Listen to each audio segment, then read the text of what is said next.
Good evening and Shabbat Shalom from the city of the great King, Yerushalayim. I want to encourage you guys this evening to live your one-of-a-kind life. This is the biggest life message that God has given to me. Another thing about rest, we need to take our rest. I love this scripture from Psalm 116:7. Soul, return to your rest. So I've been going through a very interesting time. I've been recovering from this chest cold, but I've just been needing a lot of downtime. So I've been needing to rest, but I've been needing to exercise hard. And my exercise is my dance worship. It's my worship, and I'm getting great exercise at the same time. We need to adhere to what the Lord is leading us to do. And I grew up as a doer. So being is very challenging. But the wonderful thing about where I've been living the past 2 years in my home and dance center is that I have a lot of space around me.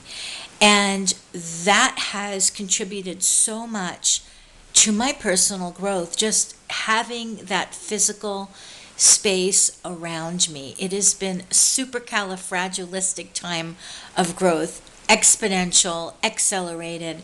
But this is the life in Jerusalem as a laid down lover of Yeshua.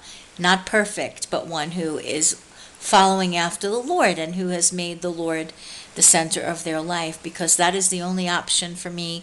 That is my choice. He chose me and he wooed me to his heart, and he is my choice. I choose you, Lord, over everyone and everything else, because all things pass away, but God and his word remain forever. We will live eternally with him if we have called upon God's Yeshua, salvation, God's salvation, Yeshua, that's what it means.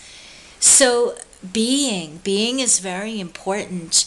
God works mightily when we are just being. He works mightily when we're sleeping, when we're resting, and we know that we had nothing to do with it.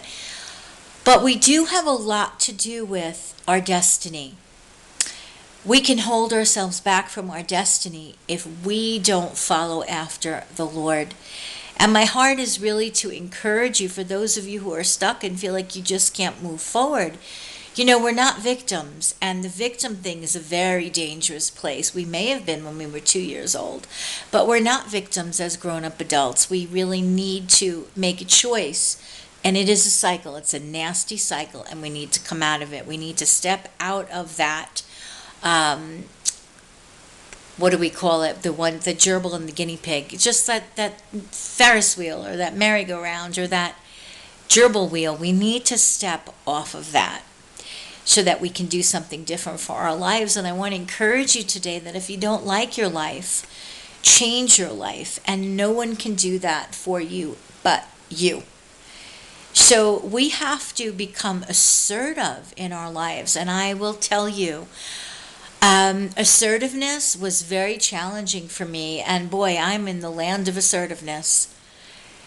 Jerusalem is a great place to grow and heal and change and become more assertive and break free of all of our fears. Oh yeah, this is the fire of God. Jerusalem is the fiery furnace. It is the refiner's fire, no doubt about it. We need to learn how to take care of ourselves. And I spoke about this a while ago. I want to speak about it again. How we can hide. Hiding in God is wonderful. Hiding behind God is another story. In other words, we get saved, we hit the ground running for Yeshua, and we're just running up and down all day long, preaching the gospel and running everywhere, and I'm pouring myself out for Yeshua. But we have no heart healing.